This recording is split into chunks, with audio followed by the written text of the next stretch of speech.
Hello mami, share ko lang pala itong bagong product na ginagamit ko ngayon galing kay Bremod. At isa nga dito, yung Bremod Cocoa Butter Shampoo.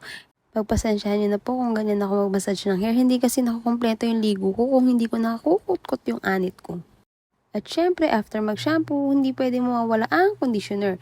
Alam niyo ba na ang shampoo at conditioner ay rich in cocoa butter na kung saan na-moisturize niya at nape-prevent niya ang hair loss. Pag-provide din siya ng nutrition sa hair dahil nga sa cocoa butter.